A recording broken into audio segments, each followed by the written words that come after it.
नमस्कार। अपना प्रदेश उत्तर प्रदेश उत्तराखंड देख रहे हैं आप। मैं हूं आपके साथ पूजा मोहन पांडे। खबरों की शुरुआत करते हुए सबसे पहले आपको बता दें, प्रधानमंत्री नरेंद्र मोदी ने घोषणा की है कि भारत पाकिस्तान विभाजन के दौरान हमारे लोगों के संघर्ष और बलिदान की याद में 14 अगस्त को विभाजन विभीषिका स्मृति दिवस के तौर पर मनाया जाए। प्रधानमंत्री के इस ऐलान के बाद मुख्यमंत्री योगी आदित्यनाथ ने ट्वीट करते हुए प्रधानमंत्री के इस निर्णय का स्वागत किया। मुख्यमंत्री योगी आदित्यनाथ ने कहा, मजहबी आतताइयों की योगी आदित्यनाथ ने ट्वीट करते हुए प्रधानमंत्री के इस निर्णय का स्वागत किया। मुख्यमंत्री योगी आदित्यनाथ ने कहा, मजहबी आतताइयों की कुत्सित और घटित मानसिकता के कारण भारत भूमि का दुखद विभाजन हुआ। विस्थापन के दौरान असंख्य निर्दोष नागरिकों ने अपने प्राण गंवाए। उनके बलिदान की स्मृति में 14 अगस्त को विभाजन विभीषिका स्मृति दिवस मनाने का निर्णय अभिनंदनीय है। आपका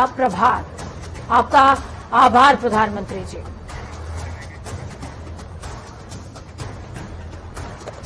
तो विभाजन विभीषिका दिवस का स्वागत किया है मुख्यमंत्री योगी आदित्यनाथ ने। आपको बता दें कि अभी हाल ही में प्रधानमंत्री नरेंद्र मोदी ने इस बात का ऐलान किया कि लाखों करोड़ों लोग ऐसे हैं जिनके जहन से विभाजन के दंश को, विभाजन के दर्द को भुलाया नहीं जा सकता है। यही वजह है कि 14 अगस्त यानी कि आज के दिन को विभाजन विभीषिका दिवस के तौर पर मनाया जाए। विभाजन विभीषिका दिवस का स्वागत किया है मुख्यमंत्री योगी आदित्यनाथ ने। मजहबी आतताइयों की कुत्सित और घटित मानसिकता के कारण विस्थापन के दौरान असंख्य निर्दोष नागरिकों ने अपने प्राण गंवा दिए। उनके बलिदान की स्मृति में 14 अगस्त को विभाजन विभीषिका स्मृति दिवस के तौर पर मनाने के लिए आपका आभार प्रधानमंत्री जी।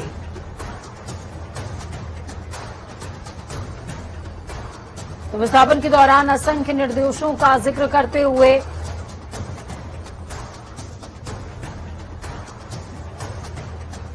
प्रधानमंत्री ने विभाजन विभीषिका दिवस के तौर पर 14 अगस्त को मनाए जाने का ऐलान किया है और इस ऐलान का स्वागत मुख्यमंत्री योगी आदित्यनाथ ने किया है। लखनऊ में कल 15 अगस्त के मौके पर यूपी के मुख्यमंत्री योगी आदित्यनाथ विधानसभा में तिरंगा फहराएंगे।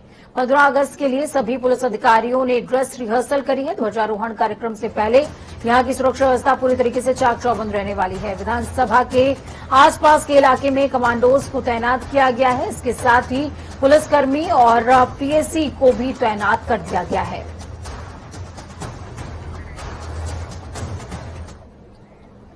तो स्वाधीनता दिवस के मद्देनजर पूरे उत्तर प्रदेश में सुरक्षा के खासे इंतजाम नजर आ रहे हैं। चप्पे चप्पे पर पुलिस तैनात कर दी गई है। पुलिस के आला अधिकारी मॉल, बाजार और भीड़भाड़ वाले तमाम इलाकों में सघन जांच कर रहे हैं। असामाजिक तत्वों पर कड़ी निगरानी रखी जा रही है और ऐसे में अगर किसी ने भी माहौल बिगाड़ने की कोशिश करी तो उसके खिलाफ सख्त कार्रवाई के निर्देश जारी किए गए हैं। तस्वीरें 5 आपको दिखा रहे हैं, आगरा, गाजियाबाद, लखनऊ, बरेली और बिजनौर की। तो स्वाधीनता दिवस के मौके पर सुरक्षा व्यवस्था के चाक चौबंद इंतजाम हैं। ऐसे में 5 अलग अलग क्षेत्रों की तस्वीरें आपको दिखा रहे हैं। सेंटर में जो तस्वीर आप देख पा रहे हैं, ये तस्वीर लखनऊ यानी कि राजधानी की है, जहां पर चप्पे चप्पे पर पहरा है। खाकी की नजर निगरानी में कल स्वाधीनता दिवस पूरा सूबा मनाने वाला है।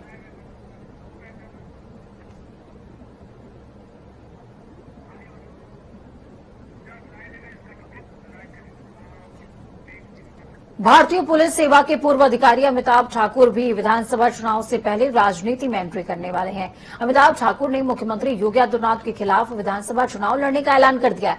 ठाकुर ने शनिवार को जारी एक बयान में कहा कि वो मुख्यमंत्री योगी आदित्यनाथ के खिलाफ आगामी विधानसभा चुनाव लड़ेंगे। तो वहीं भाजपा का कहना है कि वो पहले किसी सांसद के खिलाफ तो चुनाव लड़ लें, पहले किसी सभासद के खिलाफ चुनाव लड़ लें। अमिताभ ठाकुर इस बात का जिक्र करते नजर आए हैं भारतीय जनता पार्टी के दिग्गज नेता। इस खबर पर ज्यादा जानकारी के लिए ग्राउंड जीरो का रुख करते हैं।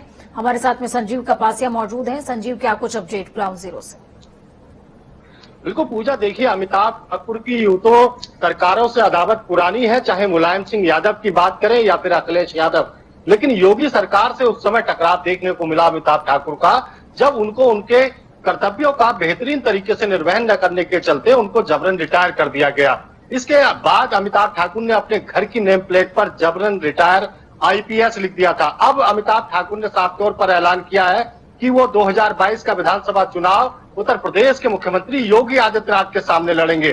भारतीय जनता पार्टी ने यह साफ कर दिया है कि वो अपने बड़े चेहरों को 2022 के विधानसभा चुनावों में उतारेगी। मुख्यमंत्री योगी आदित्यनाथ अयोध्या में किसी सीट से चुनाव लड़ सकते हैं पूजा, और यही वजह है कि अमिताभ ठाकुर ने भी अयोध्या यानी मुख्यमंत्री योगी आदित्यनाथ के सामने चुनाव लड़ने का ऐलान कर दिया है पूजा। बिल्कुल, अमिताभ ठाकुर के व्यक्तित्व की अगर बात की जाए संजीव, तो काफी ज्यादा विवादित रहे हैं, आरटीआई डालते रहते हैं और ऐसे में उनके रिटायरमेंट को लेकर के भी काफी बवाल हुआ था। क्या लगता है कि अयोध्या से जब आमने सामने होंगे सीएम और अमिताभ ठाकुर, तो क्या कुछ देखने को मिल सकता है, कैसे समीकरण बन सकते हैं?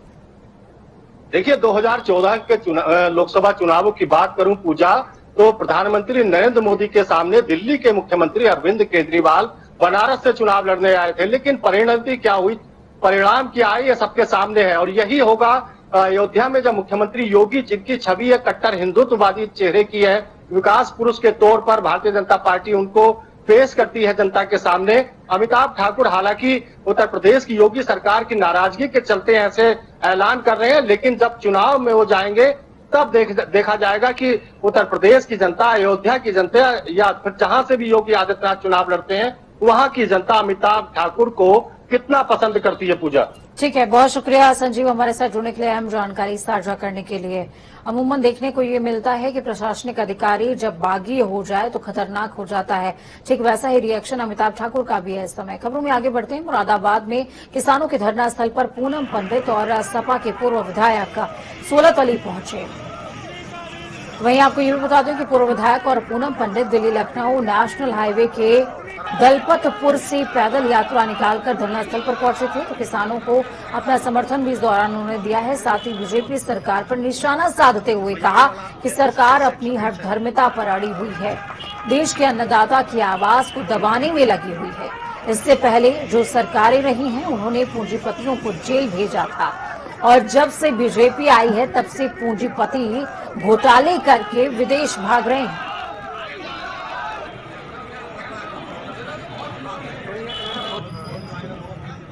भैया ये वाला सफेद सेट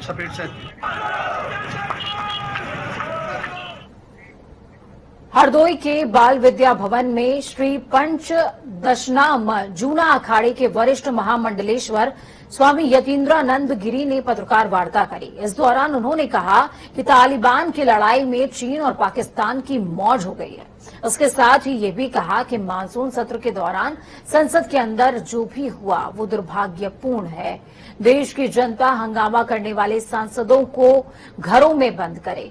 साथ ही कांग्रेस पर निशाना साधते हुए कहा कि कांग्रेस ने सरकार के दौरान देश के खजाने को लूटा। जहां कांग्रेस की सरकार है वहां मंदिरों पर भी निगाहें लगाए हुए हैं।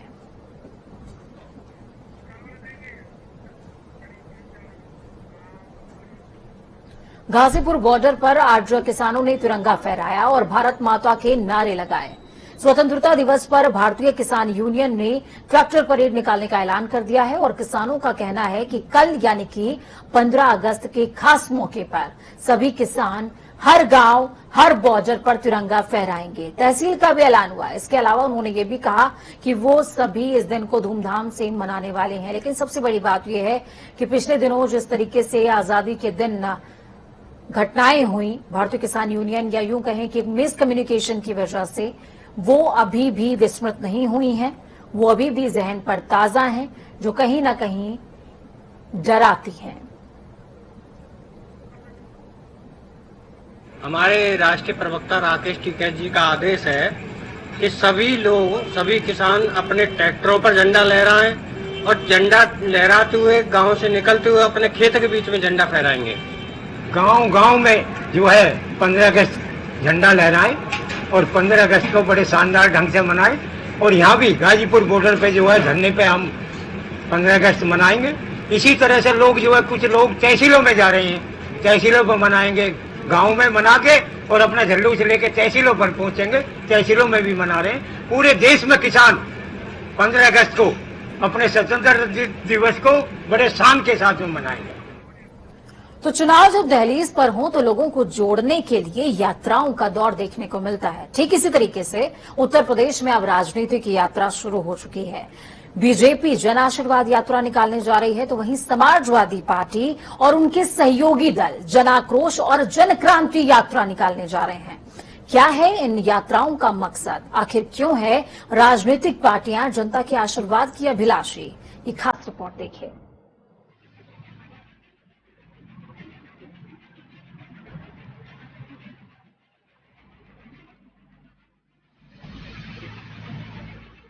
उत्तर प्रदेश में विधानसभा चुनाव चौखट पर हैं। ऐसे में राजनीतिक दलों की सियासी चहलकदमी बढ़ गई है। जनता तक पहुंचने और उसे अपनी पाले में लाने के लिए सभी दल रणनीति बनाने में जुट गए हैं। पिछड़ा वर्ग और ब्राह्मणों को साधने के लिए तर्कश में नए नए तीर सजाए जा रहे हैं। जातीय सम्मेलन किए जा रहे हैं। लेकिन अब इन सब के बीच एक और कवायद शुरू होने जा रही है। वो है यात्रा, सियासी यात्रा। कोई जन आशीर्वाद यात्रा शुरू करने जा रहा है तो कोई जन आक्रोश यात्रा। लेकिन मकसद और विसात एक ही है, चुनाव। उत्तर प्रदेश में 16 अगस्त से बीजेपी जन आशीर्वाद यात्रा निकालने जा रही है। वहीं समाजवादी पार्टी और उसके सहयोगी दल जन आक्रोश और जन क्रांति यात्रा निकालने जा रही हैं।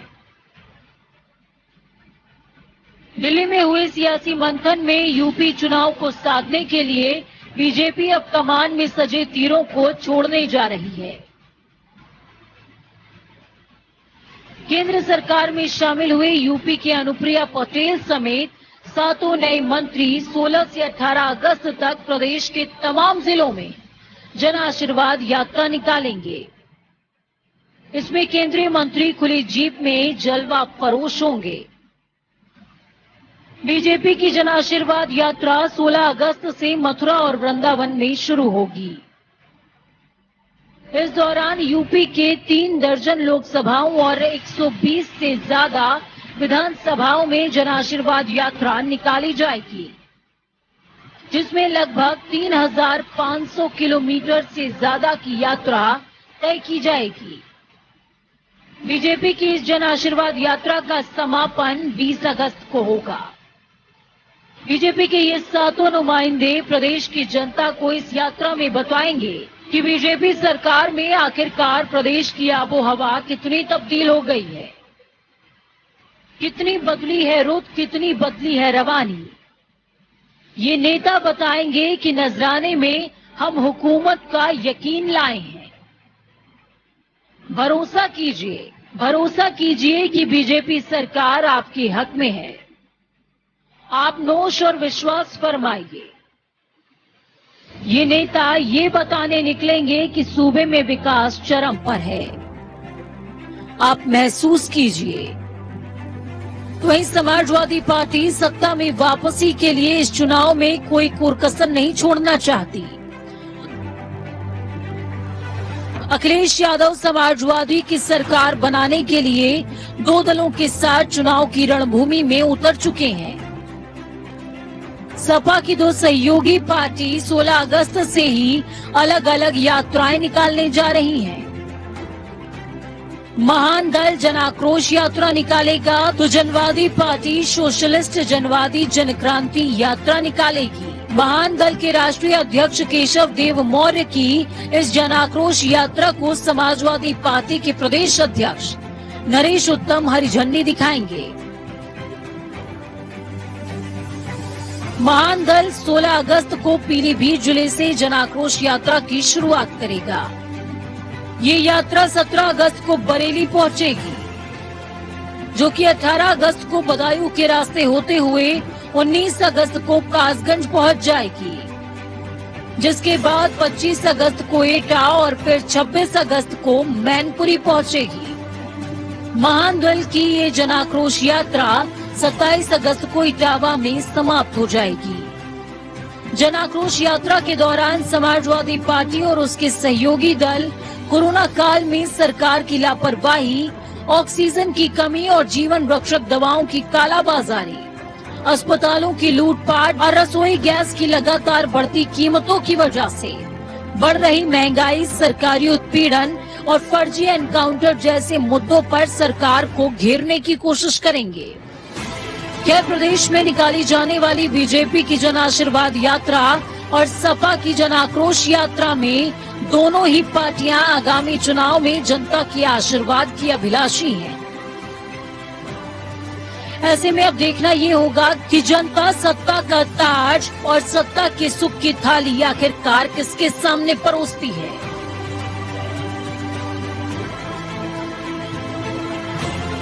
जनता टीवी के लिए विशाल त्रिपाठी की रिपोर्ट। तो वहीं दूसरी तरफ फर्जी वोटर आईडी कार्ड में हुई कार्रवाई में यूपी एसटीएफ को ये पूरा मामला जांच के लिए सौंप दिया गया है। सहारनपुर पुलिस ने आरोपी विपुल सैनी को गिरफ्तार कर लिया। विपुल सैनी के कई राज्यों से जुड़े हैं तार। विपुल सैनी ने हजारों फर्जी वोटर आईडी कार्ड बनाए थे। आरोपी विपुल सैनी ने ईसी के अफसरों का पासवर्ड भी हैक कर लिया था। एमपी के व्यक्ति के इशारे पर ये पूरा काम किया जा रहा था। 3 महीने के अंदर 10,000 से ज्यादा मतदाता पहचान पत्र बनाए गए थे। सोचिए, 10,000 छोटा आंकड़ा नहीं होता है। जब जीत हार एक वोट से सुनिश्चित हो जाती है तो 10,000 कितना बड़ा आंकड़ा होगा।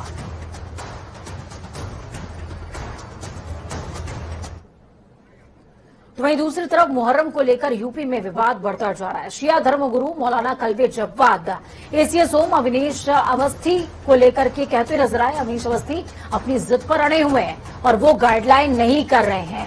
तो वहीं इस दौरान उन्होंने और क्या कुछ कहा, सुनिए।